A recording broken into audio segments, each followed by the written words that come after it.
दोस्तों, आज हम इस वीडियो में बात करेंगे the great investor Monish Pabrai के बारे में, जिन्होंने वॉरेन बफेट के साथ लंच करने के लिए 4 करोड़ 86 लाख रुपए दिए थे। और आखिर वॉरेन खुद बिलियनियर है तो उन्होंने क्यों लंच करने के लिए पैसे लिए।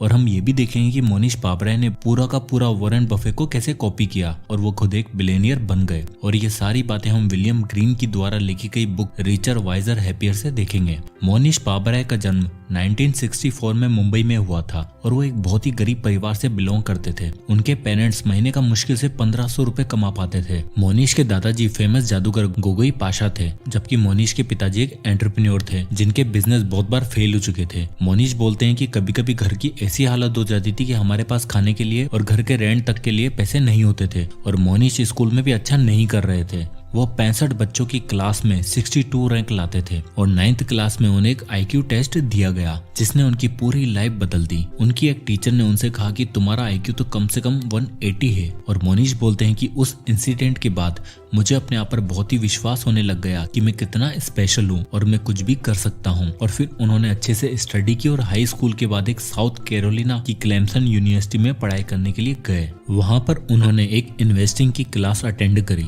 जहाँ उन्होंने 106% का रिटर्न भी लिया। फिर उसके बाद उनके प्रोफेसर ने उन्हें अपना सब्जेक्ट चेंज करके कंप्यूटर इंजीनियरिंग से फाइनेंस करने को कहा, बट मोनीश नहीं माने। उन्हें लगा कि फाइनेंस तो बहुत ही इजी है और ये बेवकूफ लोग पढ़ते हैं, मैं तो इंजीनियरिंग करूंगा। उसके बाद उन्होंने कई जगह जॉब्स की और बाद में खुद की एक टेक्नोलॉजी कंपनी भी खोली जिसका नाम था ट्रांसटेक। वो भी $70,000 का क्रेडिट कार्ड पर लोन लेकर कंपनी खोलना शायद इतना सही डिसीजन नहीं होता, बट मोनीश रिस्क काफी लेते थे और 1994 में उन्होंने 1 मिलियन सेव भी कर लिए। फिर एक दिन उन्होंने एक बुक खरीदी जिसका नाम था वन अपॉन वॉल स्ट्रीट, जो कि पीटर लिंच ने लिखी है। और उसे पढ़ने के बाद उन्होंने पहली बार वॉरेन बफेट का नाम सुना था और उन्होंने तब पढ़ा कि वॉरेन ने लास्ट 44 ईयर्स में पैसों को 31% की एनुअल रिटर्न से कंपाउंड किया है। तब उन्हें समझ आया कि यह कोई मजाक नहीं है और किसी ने अगर 1950 में $1 इन्वेस्ट किए होते तो इस रिटर्न के साथ उनके पैसे 1994 में $1,44,523 हो चुके होते। तब मोनीश को पावर ऑफ कंपाउंडिंग की ताकत समझ आ गई थी और उन्होंने वॉरेन बफेट को अपना गुरु मानना शुरू कर दिया। और उन्होंने ये फैसला किया कि वो पूरे तरीके से वॉरेन बफेट को कॉपी कर लेंगे। और उन्होंने सोचा कि अगर मैं वॉरेन के एग्जैक्ट सेम मेथड जैसा इन्वेस्ट करने लग जाऊं तो मैं भी 30 सालों में अपने $1 मिलियन को $1 बिलियन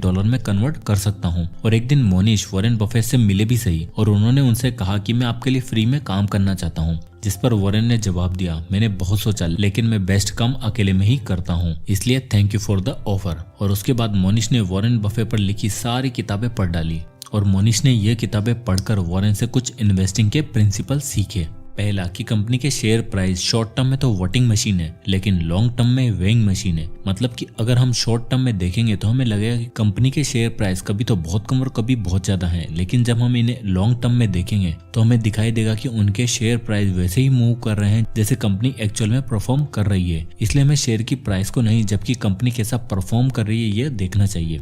दूसरा प्रिंसिपल, मतलब कि हमें स्टॉक तभी खरीदने चाहिए जब वो अपनी इंट्रेंसिक वैल्यू से कम में बिक रहे हों और साथ ही साथ हमें मार्जिन ऑफ सेफ्टी का भी ध्यान रखना है। मतलब कि अगर किसी शेयर की प्राइस 200 रुपए है तो ऐसा नहीं कि उसकी प्राइस 199 रुपए होते ही आप उसे खरीद लो। आपको उसमें मार्जिन ऑफ सेफ्टी का भी ध्यान रखना है और उन्हें तभी खरीदना है जब वो आपको 100 रुपए में मिल रहा हो।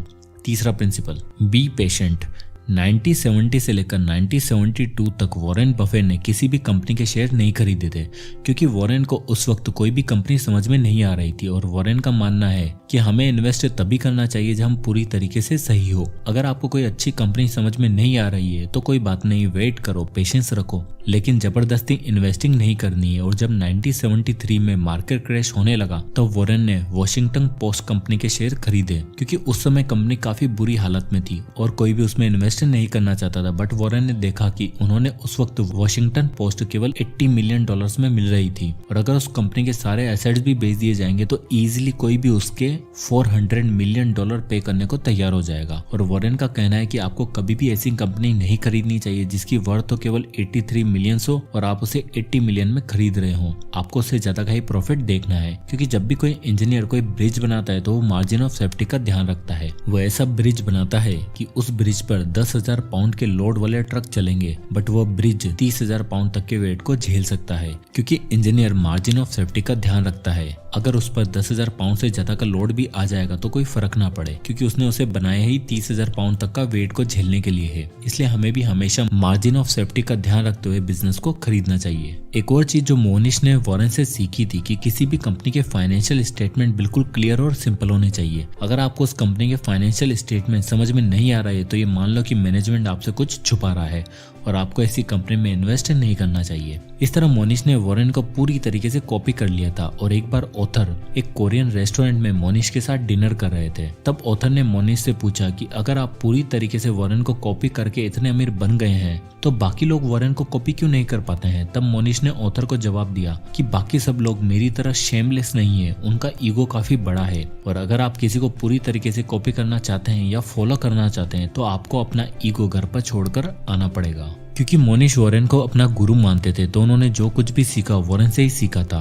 और वो वॉरेन को गुरु दक्षिणा देना चाहते थे। तो जुलाई 2007 में वॉरेन अपनी चैरिटी के लिए पैसा इकट्ठा कर रहे थे कि जो भी नीलामी में ज्यादा बोली लगाएगा वो वॉरेन बफेट के साथ लंच कर पाएगा। तो मोनिश पापराय ने अपने दोस्त गाय स्पाई के साथ वॉरेन बफेट की चैरिटी में बोली लगाई और वो ऑक्शन जीत गए। इसके लिए मोनिश और स्पाई ने करीबन 4,86,00,000 रुपए दिए जो कि वॉरेन बफेट ने चैरिटी में दे दिए। और मोनिश बोलते हैं कि ये मेरी तरफ से गुरु दक्षिणा थी क्योंकि वॉरेन को वो गुरु मानते थे। उस लंच में मोनिश ने वॉरेन से काफी कुछ सीखा और तब मोनिश ने वॉरेन से एक बात सीखी। वॉरेन बोलते हैं कि हमेशा अपने से बेहतर लोगों के साथ रहो, उनके साथ घूमो फिरो, क्योंकि फिर तुम्हारे पास अपने आप को इम्प्रूव करने के अलावा कुछ भी नहीं रहेगा और वो लोग आपको एक बेहतर इंसान बनाने में मदद करेंगे।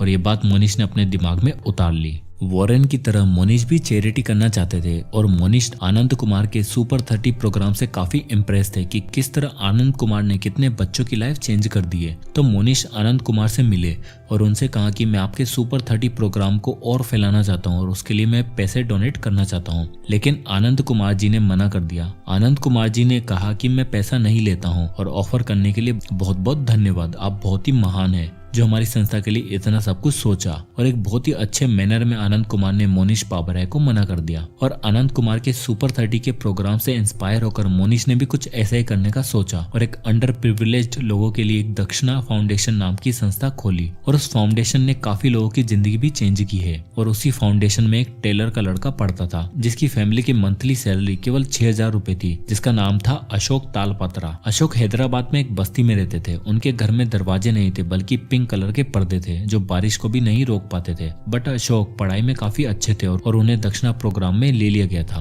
और उनका IIT में ऑल इंडिया रैंक 63 आया था और फिर आगे जाकर उन्हें गूगल में जॉब मिली थी। और गूगल ज्वाइन करने के 1 साल बाद ही उन्होंने अपने पेरेंट्स के लिए 2 BHK अपार्टमेंट लिया। और जब इस बुक रिचर वाइजर हैप्पियर के ऑथर गूगल में अपने बुक के प्रमोशन के लिए आए थे और उन्होंने अशोक की स्टोरी गूगल में बताई और उस वक्त अशोक वहीं गूगल में बैठे हुए थे। तो इस तरह मोनिश ने काफी लोगों की जिंदगी इस फाउंडेशन से भी चेंज की। और इस बुक के ऑथर ने मोनिश से कुछ लेसन सीखे। पहला, क्लोन लाइक क्रेजी, मतलब कि अगर किसी को कॉपी करना है तो पागलों की तरह उसको फॉलो करने लग जाओ और उसके सारे स्टेप को अच्छे से फॉलो करो और अपने अंदर ना कोई शर्म रखो ना कोई ईगो। जिस तरह मोनिश ने वॉरेन को पूरी तरीके से कॉपी किया था। और ऐसा नहीं कि मोनिश ने वॉरेन को ही कॉपी किया था, यहाँ तक कि वॉरेन ने भी बहुत सारे इन्वेस्टिंग के कॉन्सेप्ट अपने गुरु बेंजामिन ग्राहम से सीखे थे। इसलिए हमें भी अगर किसी को गुरु मानना है, उसे कॉपी करना है तो उसे पूरी तरीके से फॉलो करना स्टार्ट करना होगा। Second, hang out with people who are better than you. जैसे कि लंच करते टाइम वॉरेन से जो बात मोनिश ने सीखी थी वो थी कि हमेशा अपने से बेहतर इंसान के साथ उठो बैठो, क्योंकि वो आपसे बेहतर हैं तो आपको उनसे बहुत कुछ सीखने को मिलेगा और आप भी एक बेहतर इंसान बन पाओगे। Third, treat life as a game. Monish बोलते हैं कि अपनी लाइफ को एक गेम की तरह ट्रीट करो जिसे हर साल आप जीतना चाहते हो, चाहे उसके लिए आपको कुछ भी करना पड़े। और मोनिश ने इन्वेस्टिंग को एक गेम की तरह ही ट्रीट किया था और उसमें मास्टरी हासिल करी, क्योंकि उन्हें पता था कि अगर उन्हें लाइफ में कुछ कर दिखाना है तो उन्हें यह गेम को किसी भी कीमत पर जीतना होगा। मोनिश पापराय का एक बहुत ही फेमस कोट है जिसका जिक्र उन्होंने अपनी famous book the Dhandho investor में भी किया है। Heads I win, tails I don't lose much. यानी कि हमें हमेशा ऐसे बिजनेस को खोजना है, उसमें पैसा लगाना है जिसमें अगर हम जीते तो हमें बहुत बहुत ही ज्यादा फायदा होगा और अगर हम हारे तो हमें कुछ खासा नुकसान ना हो, जिसे उन्होंने धंधो स्टाइल का नाम भी दिया है। उनका मानना है कि हमेशा ऐसा बिजनेस बाय करो जो आपको काफी सस्ते में मिल रहा हो और उसके प्रॉफिट देने के चांसेस बहुत ही ज्यादा हो, क्योंकि अगर वह बिजनेस चल निकला तो आपकी चांदी ही चांदी और अगर नहीं चला तो आपने वैसे भी कुछ खास पैसे उसमें नहीं लगाए थे। बट ऐसे बिजनेस को ढूंढने में टाइम भी लग सकता है, इसलिए मोनिश हमेशा ऐसी अपॉर्चुनिटी का वेट करते थे और जब तक उन्हें कोई बिजनेस नहीं मिल जाता था जो सस्ते में मिल रहा हो तब तक वो वेट किया करते थे और बस रीडिंग करते थे। जिस तरह वॉरेन ने वॉशिंगटन पोस्ट को केवल $80 मिलियन में खरीदा था, जबकि उसकी एक्चुअल वैल्यू उससे काफी ज्यादा थी। इसलिए इसी तरह की कंपनी में इन्वेस्ट करो जो आपको सस्ते में मिल रही हो। सो दोस्तों, ये थी मोनिश पापराय की केस स्टडी, जिन्हें इंडिया का वॉरेन बफेट के नाम से भी जाना जाता है। सो आई होप कि आपको इस वीडियो से कुछ ना कुछ सीखने को मिला होगा। तो अगर ये वीडियो आपको पसंद आया तो इसे लाइक करना ना भूलें और अगर आप इसी तरह के वीडियोस देखना चाहते हैं तो हमारे चैनल को सब्सक्राइब करें। मैं इसी तरह के वीडियोस आपके लिए लाता रहूंगा। और अगर आप किसी भी बुक या टॉपिक पर वीडियो चाहते हैं तो हमें कमेंट बॉक्स में कमेंट करके जरूर बताइएगा। मैं उस पर वीडियो बनाने की पूरी कोशिश करूंगा। तो मिलते हैं नेक्स्ट वीडियो में, तब तक के लिए जय हिंद।